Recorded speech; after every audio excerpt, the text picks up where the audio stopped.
Oh, Happy New Year. Happy new beginning as a church. We're excited. In a few moments, I'm going to have Crooksy and Jamie come up in a few moments, but it's such a significant moment for us. And our motto for this transition time where we get with Crooksy and Jamie is, let's get stressed. No, that's not our motto at all. We're not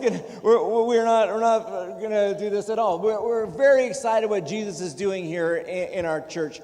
I'm gonna call them up in a moment here, and I'll interview them for you, and we'll have a chance to get to know them a little bit. But before we do that, I want to just say a few words about moments like this so we can navigate this season well. And I want to start with a story.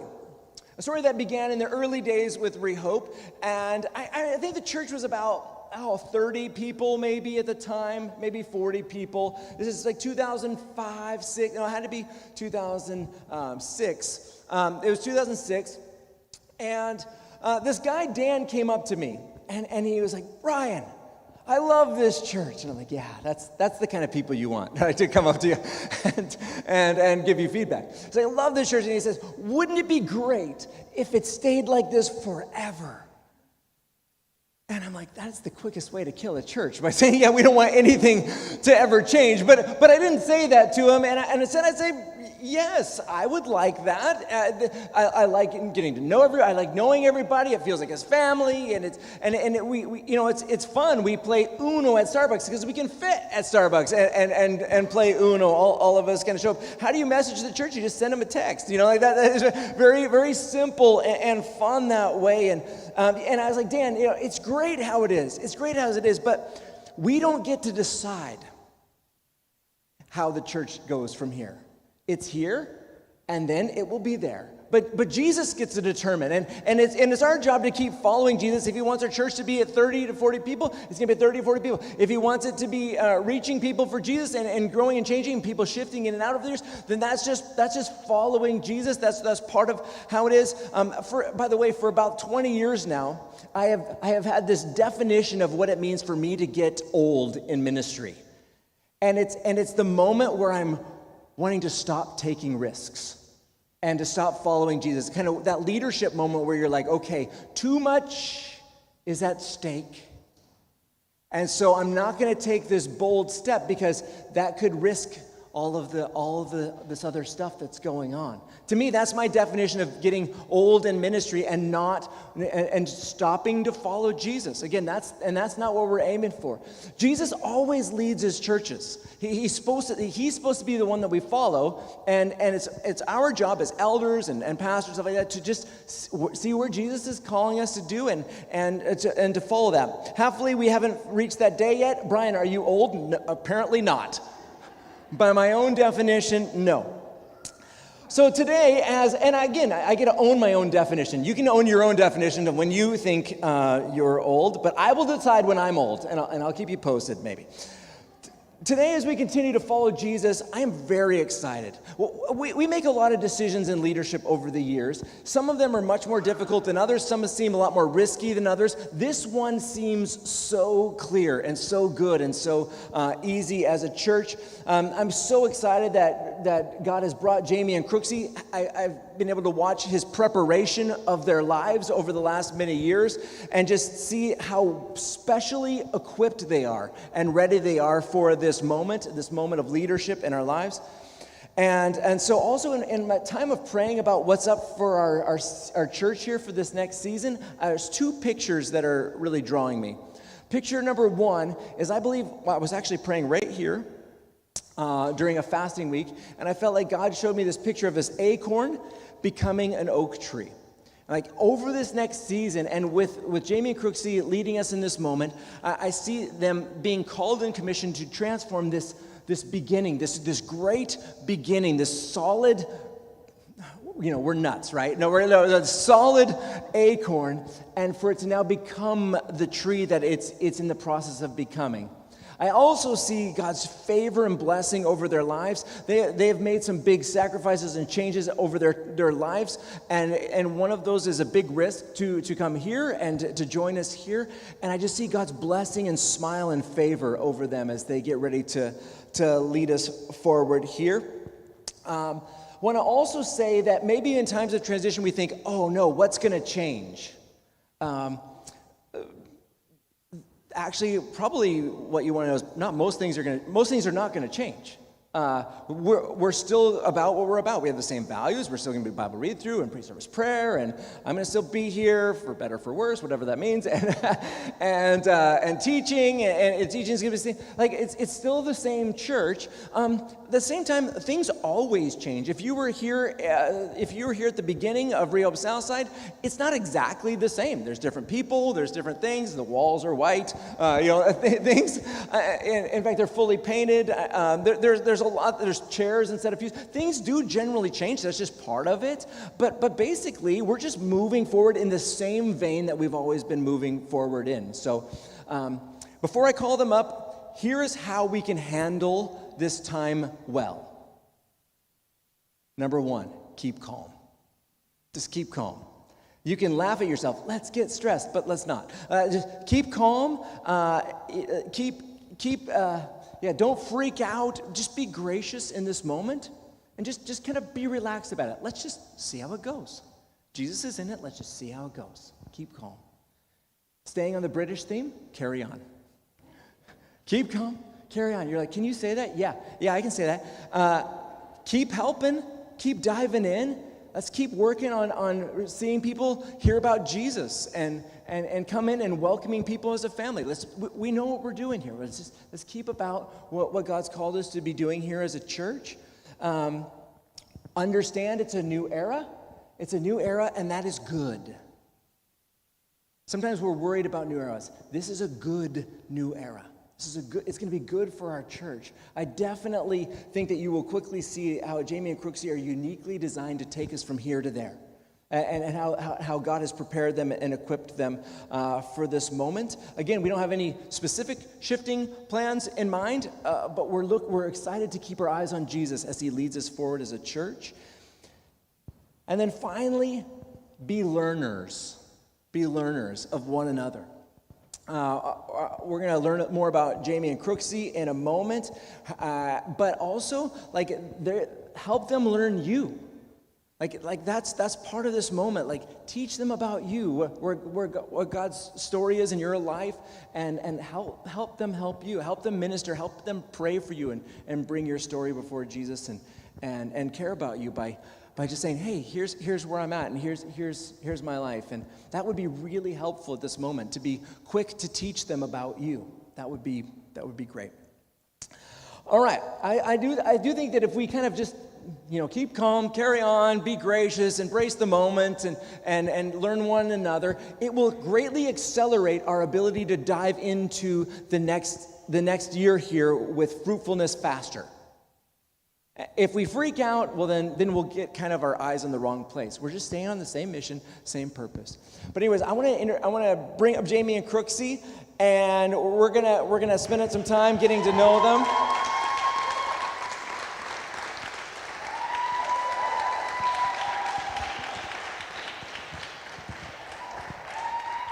Wow, welcome back. Okay, so Crooksy and Jamie, this is kind of a terrifying moment. You're here on stage in front of these terrifying people. It's like looking at each other and be like, okay, wait, do they like me? Do I like them? Back and forth sort of thing. We're going to freak out. No, we're not going to freak out. We're going to keep calm. My purpose now is I want to just ask you guys some questions that I've warned you about. And because I want us to kind of hear your story and get to know you a little bit. And then Cam's going to come up, and we're going to, in a little bit, and we're going to pray for you guys and just commission you into this great new beginning. I really believe in you guys, and I'm excited about your role here. But so I want to kind of hear a little bit about your spiritual story. So we'll just hand the mic back and forth. And maybe first of all, I want to hear about how you became a Christian. Is that okay? And is the next question a follow-up one? And okay, so we'll start. When did you become a Christian? When did you become excited about God and serious about following Jesus? You know, that kind of stuff. Hi, everybody. So I became a Christian in like high school. I grew up in Northern Ireland. Yeah, let's go.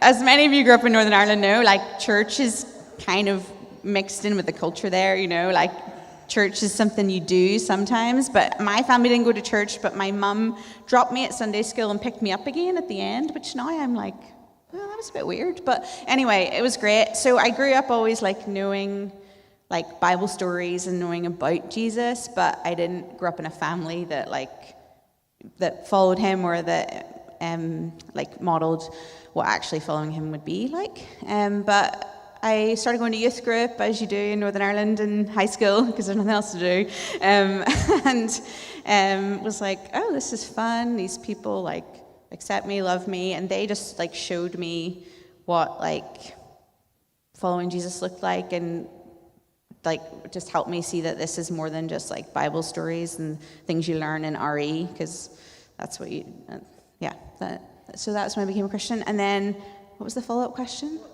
When did you become excited about God or any relevant Bible story?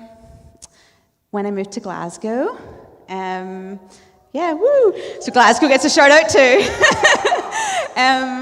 When I moved to Glasgow, that's like, you know, you're out on your own going to uni, and a mixture of at uni was part of NAVS and Foundry Hope, and just the double whammy of being in that like small discipleship group and also being in a church that was like, you should read the Bible and you should pray and God hears and answers our prayers and he sees you and he loves you, was just, for me, the first time that I'd experienced that like being brought to life, I guess, and like real, that I realized, oh, Jesus is someone that I can have a relationship with and that I can talk to and hear from, and that the Bible is like living and active and like teaches me things and speaks to me now.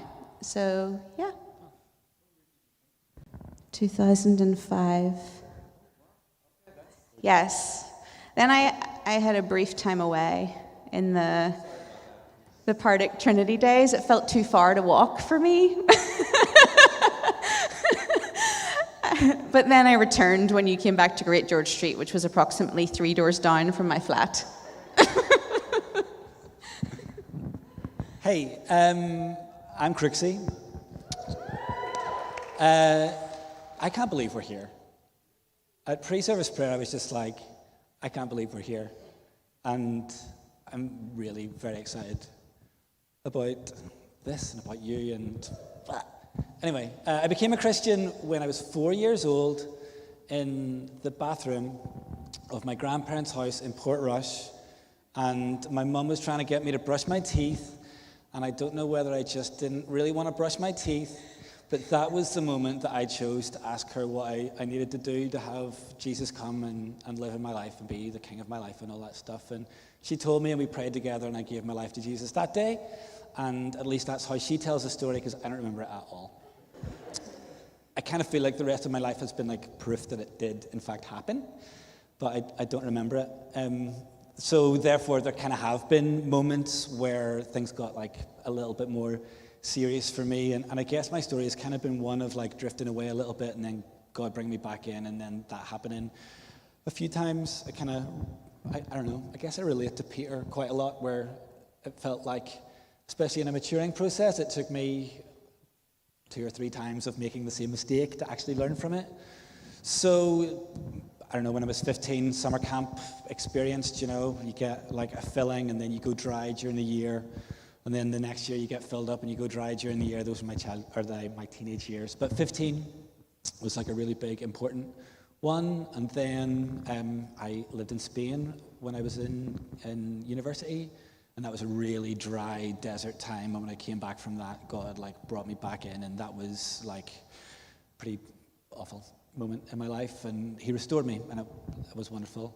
And just to make sure that I learned a lesson, whenever we moved to Glasgow, I kind of had another one of those desert moments. And It kind of wasn't until we came to Rehope and Brian was teaching on Hagar that week and how like she had run away into the desert and had kind of given up all hope.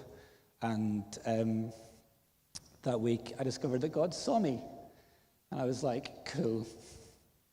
That's the exact kind of God I need. So I was in. And I love hyperbole, but I don't think it's hyperbole to say that my life has changed that day. And I just kind of haven't really looked back. So those are the big moments for me, big hills.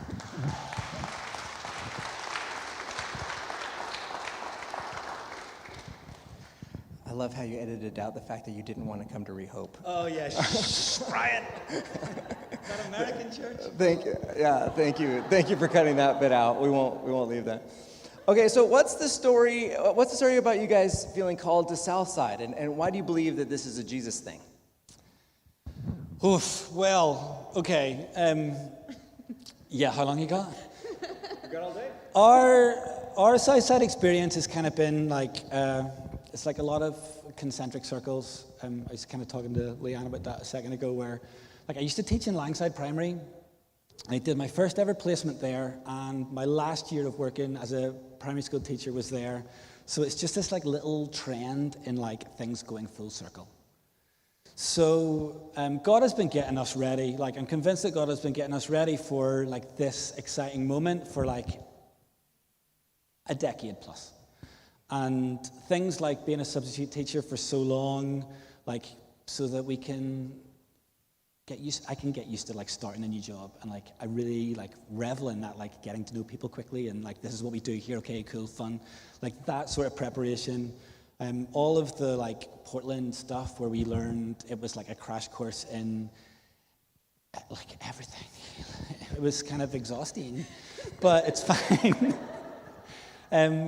God has been getting us ready for this moment, and I don't know, sometimes it just feels like a God thing whenever you weren't looking for it, and then he just presents it. And that was really unexpected, but kind of made sense, because we had been working at Rehope part-time, and then I was full-time for a bit, for like 7 years or whatever, and we felt that God was getting us ready for leading a Rehope church.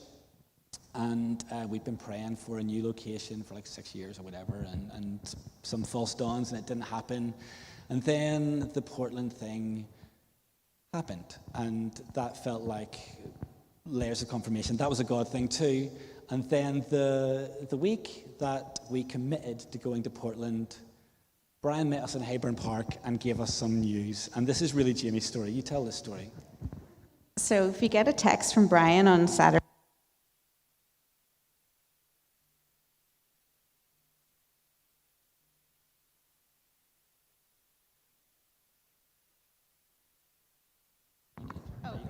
sorry, my bad. That's a hard start, Jamie. Where's the mute? Anyway, if you get a text from Brian on a Saturday morning, it's like, hi, can you meet now? You're like, okay. So we sat in a park. Brian whips out his iPad and he says, okay, guys, I want to tell you this first. But we just bought this church building, and shows us photos of here. Yes, church building. And I just cried my eyes out, and I don't cry. So if I cry, it's like serious. And I cried my eyes out because I knew that God wanted us to go to Portland and that he had something for us there. But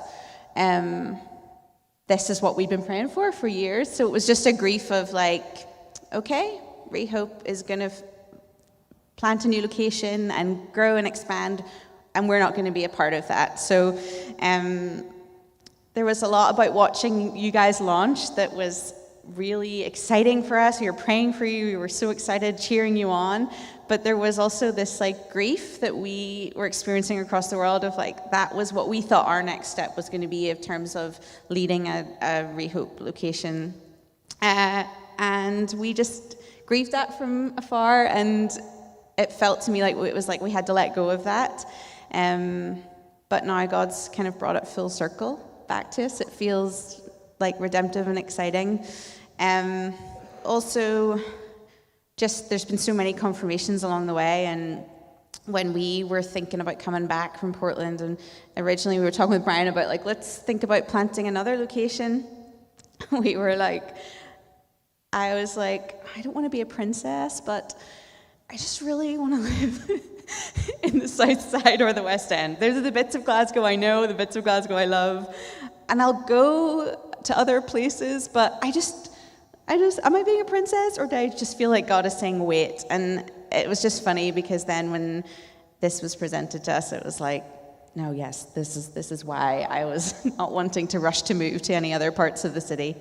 And even things like, I said to Crooksy one day, I was like, are you sure you want to plant from scratch? Like, I'll do it, but I really think what we're good at is going into something that's already there and being like, hey, how do we get to know people? How do we take this to where it's going next? That's just what we've both had lots of experience doing in our last jobs or whatever. So yeah. You were right again. Yes. And just one cool prayer that somebody prayed over us in June was that that God would make it really clear when the time was to go home. And we'd been having lots of conversations about when should we move back, where are we going to plant, what's that going to look like, but there wasn't a clear option or a plan. And someone prayed, and they said they saw this picture of, when you're doing the swing ropes with the two ropes, what's it called? Double Dutch.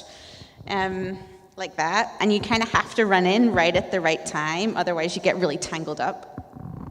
Well, they just prayed and said that they saw someone just saying setting down the ropes, and it was time to step in. And I was like, oh yeah, that sounds nice. That would be nice if it was really clear. And then I don't know, I could tell you from my journal, but a week later or something, Brian's like, hey guys, what about the south side? And I was like, this feels like a setting down of ropes. So yeah, I just feel like there's been lots of confirmation along the way. We love this city, and we love this part of the city. I really wanted to move here in 2015, but we didn't. Anyway, we could go on, and there's lots of stories of confirmation that we could tell you all, and we'd love to sometime. I'll not tell you them all from here, but... Oh, that's fun. Wow, I remember that day on the park bench with you guys. Oh, that was a tough moment. Okay, so this is a mean question that I probably knew it was kind of mean in the moment, but I still wrote it. What are two things about this role that you think you're going to be pretty good at? And maybe one thing that makes you glad that you're part of a team, which I defined as not as good at. Be careful with this one, but it's still helpful. Can I go first? Yeah, you go first. I feel like this is our job interview, but in front of you all. Welcome in. Sorry. Okay. What do I think? I think that I'm pretty good at taking a project or something that we're going to decide to do together as a church and think, okay, what's all the things that need to get done to make that happen? And I'm a very practical person, and that's needed, right, in a church, and is needed, and let's make something happen, and let's run this thing. Let's get people in read-through groups. Let's get people praying. How do we make that happen? And I think that I'm good at thinking about the big picture and the details. So I'm excited for that. And I also think that I'm good at being well, how can we bless this community, and both the church community that we are as a church family, but also the south side of Glasgow. So those are the things that I'm excited for and think that I'll be good at, hopefully. You guys can let me know. And as I've already demonstrated, I need help with tech. Both. All kinds of tech. It's not my thing. Yes, and sticking to the script on stage.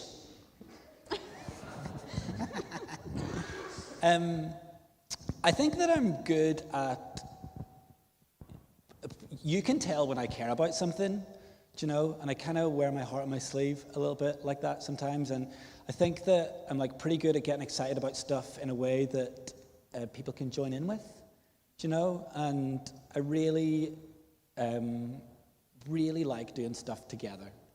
So the idea of like everybody getting excited about stuff together and like doing the same thing and like running in the same direction, I think, I don't know, maybe that's just like, you're really good at that. And then like you could tell what Ruth was excited about and like you want to join in with her. I think that maybe we've just learned that from you a little bit. So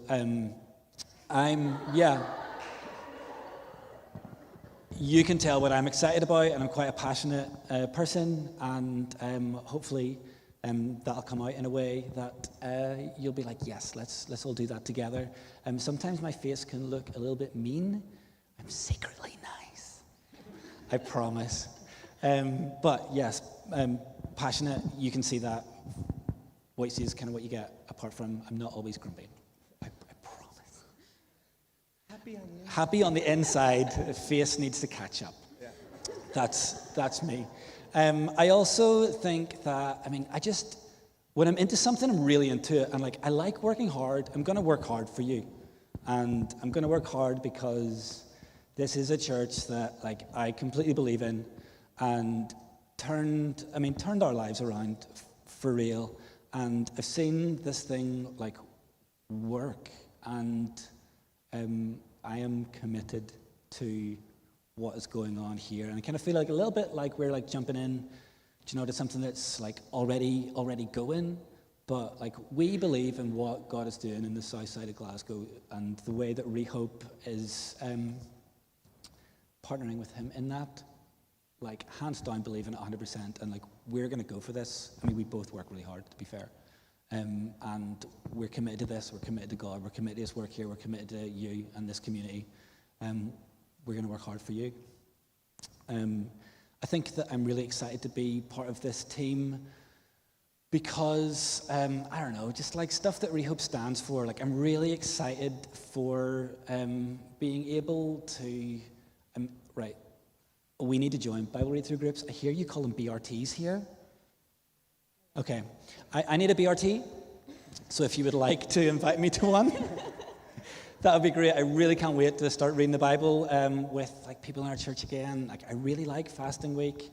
We've been doing Fasting Week in Portland, and last year I started praying for new opportunities at work. So here we all are. Fun, yeah. I'm really excited to be back in this team. I'm really excited to be working with like passionate people, core team, people who maybe you don't describe yourself as a leader, but you are one. You probably know if that resonates with you, who you are. I'm just excited to be part of like all of this. I can't believe I'm here. Right. Exciting. Okay, quickly, what's one thing that you would just, I want you to know this about me. Like this one thing.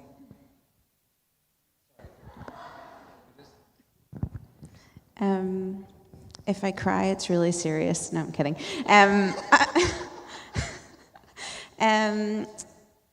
I think sometimes I come across a little like standoffish, and sometimes you might like I can be a little reserved, but just like prod a little further, and I'll let you in.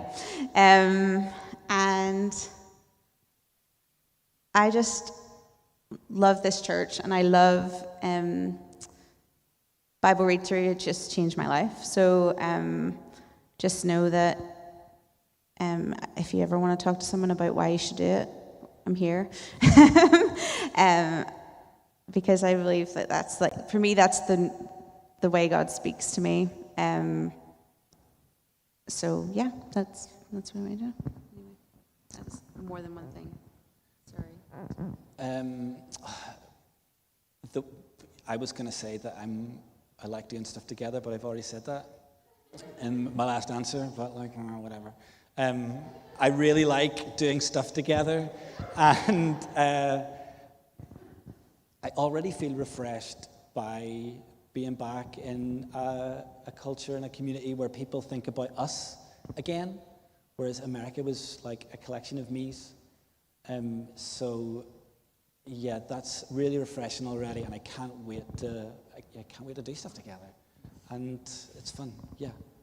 I also really like Pokemon, and I really like football, and I really like being on time. Sounds good. Good. Okay, so last question. What's your current favorite Bible story, and why do you think it's your current favorite? Okay. Feel the pressure of always going first. We just didn't agree who was going to go first, so I'm just following your lead, but that's fine. I'll go first. Right now, for me, and maybe over the last couple of years, it's been the story of Esther. Couple reasons. Number one, it's got everything in there. Like the first 2 chapters, completely mad.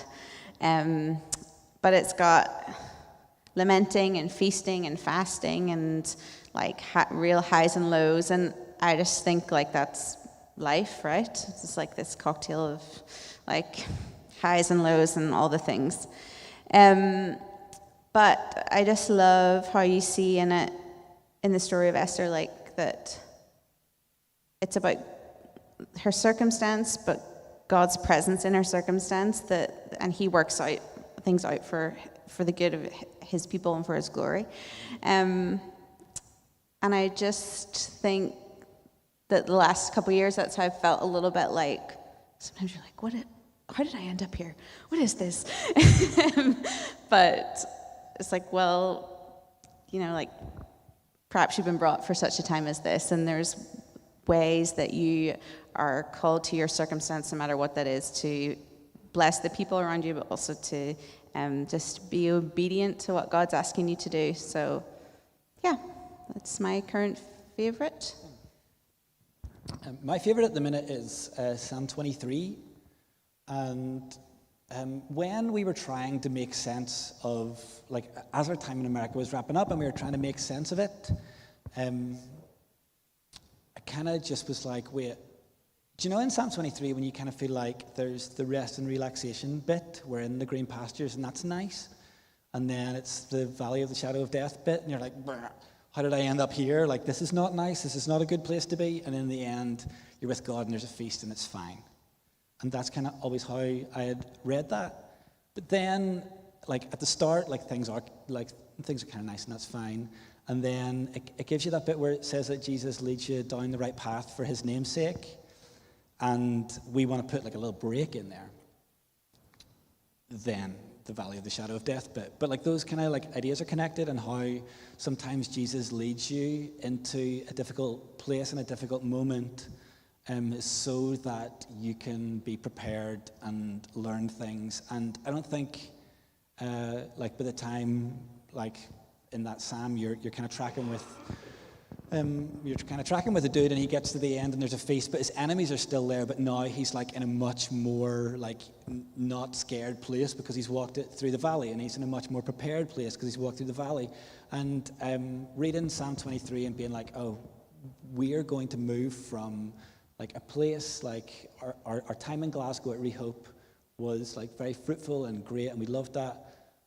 Portland was the valley of the shadow of death, and then we're going to be moving back here where it's going to be a time, I believe, of like favor and blessing, and there will be challenges, but we'll have our eyes on God, and we can feast and enjoy ourselves and enjoy his favor, even though there are troubles and challenges presented to us. We won't be worried about them.